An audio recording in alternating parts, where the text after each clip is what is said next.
Voilà, bonjour, je suis heureux de vous retrouver aujourd'hui pour cette vidéo dans notre traversée. Je voulais au tout début de cette vidéo vous partager une super nouvelle. C'est qu'en fait, là où j'habite, où je suis confiné, dans une cour autour d'une église, il y a une famille qui vit et en fait, ils viennent d'avoir un bébé, donc qui est né il y a 2 jours, qui s'appelle Jean. Et je me suis dit, c'est juste incroyable dans cette époque de confinement. En fait, il continue à y avoir des enfants qui naissent, bien sûr, mais c'est juste que de se souvenir de ça, que la vie, elle continue et que, voilà, que tout continue, ça nous donne une espérance. Il paraît qu'à la maternité où ils sont, il y a plein de naissances et que du coup, les équipes, elles étaient un peu débordées. Voilà. Je voulais vous partager ça au début. Il y a 2 jours, je vous parlais de la gratitude comme une attitude qui nous permet de tenir bon dans les mauvaises nouvelles. Et aujourd'hui, je voudrais continuer sur ce chemin, mais en explorant l'espérance. À partir de ce verset de la lettre aux Hébreux, chapitre 6, verset 19, « Par l'espérance, nous avons comme une ancre de notre âme, sûre autant que solide. » Par l'espérance, nous avons comme une ancre de notre âme, sûre autant que solide. C'est-à-dire que l'espérance est comme une ancre qui permet à notre âme de ne pas être emportée, de ne pas être ballottée. Et vous savez que dans notre logo de la traversée, on a mis cette petite ancre qui nous fait penser à l'espérance. Voilà, je voulais regarder du coup l'espérance un peu du point de vue humain et ensuite du point de vue de la foi. En réfléchissant à l'espérance du point de vue humain, j'ai repensé à un livre de Jean-François Degnaud qui s'appelle « Mémoire de cette vie ». Jean-François Degnaud, c'est un écrivain, un homme politique français, académicien qui aujourd'hui est décédé. Il a écrit de nombreux livres et j'ai lu Mémoire de cette vie quand j'avais 20 ans, donc ça fait quand même un petit bout de temps maintenant. Et je voulais vous raconter de mémoire, parce que j'ai cherché chez moi, mais je n'ai pas retrouvé ce livre, je pense que je l'ai donné. Du coup, c'est le confinement, on fait comme on peut, hein, mais je voulais vous raconter de mémoire 2 histoires tirées de ce livre. En fait, Jean-François Degnaud dit que 7 fois, on lui a annoncé qu'il allait mourir, qu'il ne s'en sortirait pas. Et finalement, à chaque fois, il s'en est sorti. Et donc, c'est pour ça qu'il a donné ce titre, Mémoire de cette vie, comme si, un peu comme les chats, il avait eu cette vie, cette chance dans la vie, 7 fois. Enfin, voilà. Et dans son livre, virtuellement, il crée un club qu'il appelle le club des outres vivants. En fait, qu'est-ce que c'est cette espèce de club? Ce sont des personnes qui devraient être mortes et qui en fait sont encore vivantes. Et donc un peu comme lui, quoi. Alors je voulais vous raconter 2 histoires, je les raconte de mémoire du coup, peut-être il y a des petites différences, en tout cas je pense que je garde vraiment l'esprit de l'histoire. Le premier, c'est l'histoire d'un gars qui fait du bateau avec plusieurs amis, un skipper, et puis il manœuvre mal et il tombe à l'eau. Alors il se trouve que ses amis qui sont avec lui ne savent pas comment bien manœuvrer un voilier, cafouillent un peu et finalement se retrouvent dans la mer sans lui et ne savent plus où est-ce qu'il est. Je crois que c'est pendant la nuit que ça se passe. C'est entre le continent et la Corse. Et donc après l'avoir appelé, cherché, ils se disent il n'y a qu'une seule solution, on va au plus vite en Corse et on donne l'alerte. Simplement, il y avait peut-être encore 6 ou 10 heures de navigation, je ne sais plus exactement. De l'autre côté, le gars tombe dans la mer, dans la Méditerranée, et voit le voilier s'éloigner et se retrouve tout seul. Donc, aucun espoir, aucune possibilité de s'en sortir. Et alors, il ne se démonte pas et il se dit, mais je vais nager, je suis loin de la Corse, mais tant pis, je vais nager et puis on verra bien ce qui se passera. Alors, il se met à nager, et voici que se présente sur lui le ferry qui fait la liaison continent-Corse.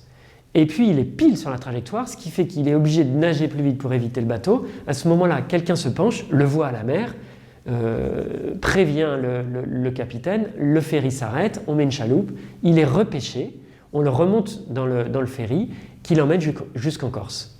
Pendant ce temps-là, ses amis paniquent et vont au plus vite. Et au petit matin, quand ils arrivent au port, au ponton, en fait, ils sont paniqués, ils se disent voilà, il a dû se noyer et tout, et ils jettent le bout pour amarrer leur bateau, et à ce moment-là, qui le réceptionne? Eh bien, celui qui est tombé dans la mer. Histoire incroyable. Voilà. Il raconte une autre histoire d'un homme qui se fait bouffer la jambe par un croco, et qui se fait emporter dans le garde-manger du croco, bon c'est un peu trash, finalement donc il est inconscient, il se réveille, et il comprend qu'il est dans le garde-manger du croco, qui en fait est une petite grotte dans la berge. et sait qu'en fait, en creusant, il va réussir à sortir, il arrive à se débrouiller et il en réchappe. Voilà. Bon, voilà, tout ça pour vous dire que Jean-François Deniau dit en fait il y a des gens, ils devraient être morts, puis ils sont encore vivants, et ils ont un trait particulier qui s'appelle l'espérance. Et alors, il crée une espèce de définition humaine de l'espérance qui est la volonté d'espoir quand il n'y a pas d'espoir. L'espérance, c'est pour lui la volonté d'espoir quand il n'y a plus d'espoir. Voilà. L'espoir, c'est, à vue humaine, quand ça peut s'arranger. Voyez, on a de l'espoir quand, en fait, en calculant, on se dit bon bah, j'ai une probabilité pour que je m'en sorte. Voilà. L'espérance, ça commence quand il n'y a plus d'espoir. C'est-à-dire c'est foutu, on est dépassé, on ne s'en sortira pas. Et Deniau dit il y a quelque chose qui, à ce moment-là, peut nous aider, qui est l'espérance, qui est cette volonté d'espoir. Ça ne repose pas sur les événements qui sont autour de nous, puisque en fait on ne va pas s'en sortir, mais ça repose plutôt sur un mouvement intérieur. Voilà. Pourquoi je voulais vous parler de l'espérance aujourd'hui? Parce que je pense qu'on va avoir beaucoup besoin d'espérance dans les jours qui viennent. Le plus dur collectivement, je pense, c'est un peu devant nous. En même temps, on vit l'épidémie et le confinement de façon très, on pourrait dire, différente et très inégalitaire. Il y a des gens qui sont affrontés vraiment quotidiennement à la mort, à l'épidémie. Ça peut dépendre des régions. Hein. Dans l'Est et à Paris, c'est beaucoup plus fort. Ça dépend aussi carrément de notre profession. Quand on est soignant et tout, qu'on est dans un hôpital qui est débordé, c'est sûr qu'on le voit très fort. Quand on est à la maison ou qu'on ne connaît pas directement des gens qui sont malades, c'est sûr que c'est beaucoup moins fort. Mais en même temps, pour l'instant, l'épidémie continue à grandir et ce qui se présente devant nous va probablement être très dur. Du coup, je voulais vous faire comme un entraînement, dès maintenant, une préparation pour muscler notre espérance. Voilà. L'espérance qui est de garder une force intérieure, même quand ce qu'on vit nous dépasse carrément et qu'on n'est pas capable de le porter.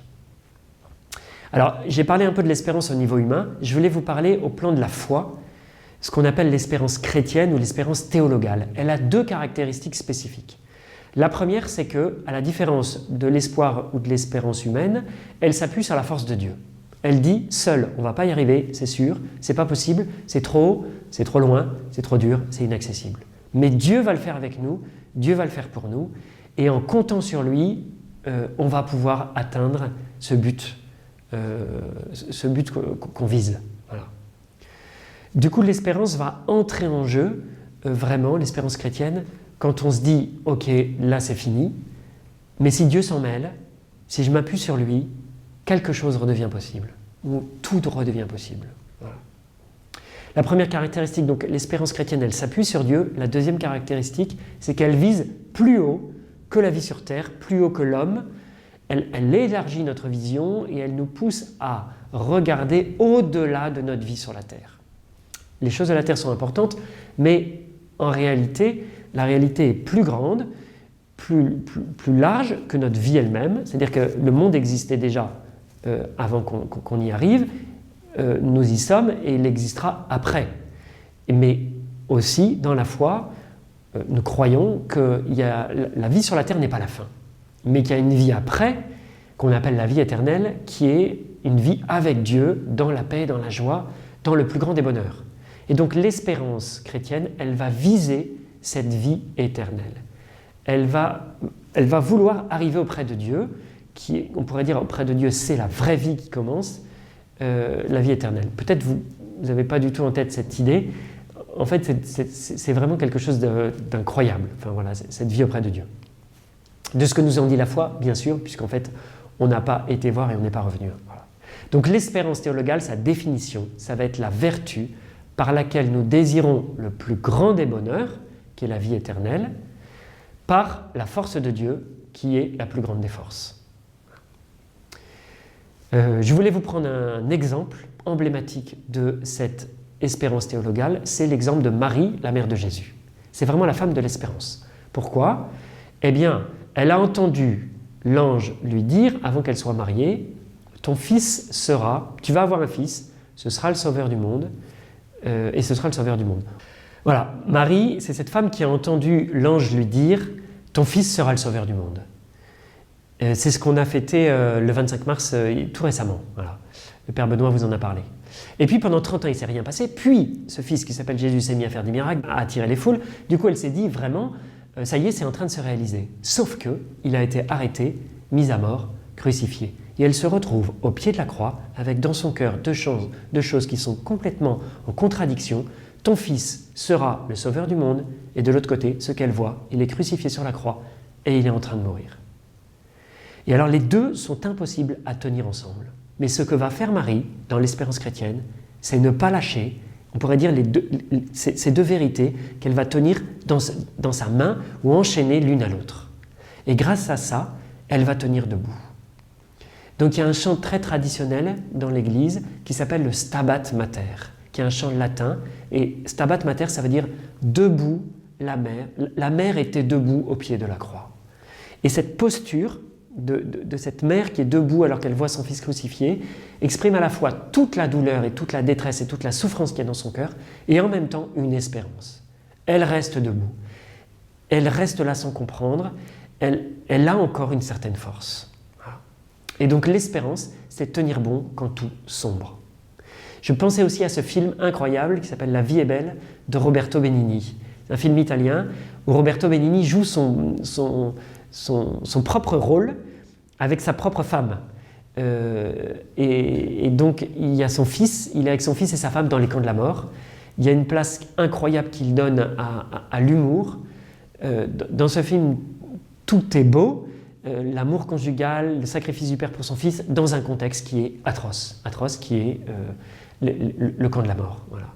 Du coup, c'est vraiment pour moi un film qui incarne cette vertu d'espérance. Voilà. Je voulais, donc mon idée aujourd'hui, c'était juste d'allumer dans votre cœur cette flamme de l'espérance qui nous permet de tenir quand tout va mal. Voilà. Et je voulais terminer par une prière, comme on le fait chaque jour. Je vous redis, vraiment de vous sentir libre vis-à-vis de ça, si vous n'êtes pas trop à l'aise, pas trop croyant. Et je vais prier en lisant un poème de Charles Péguy, qui est un écrivain français qui est mort en 1914, au tout début de la guerre, et qui parle de la petite fille Espérance. La foi, c'est pas étonnant. J'éclate tellement dans mes créations. La charité, ça ne m'étonne pas.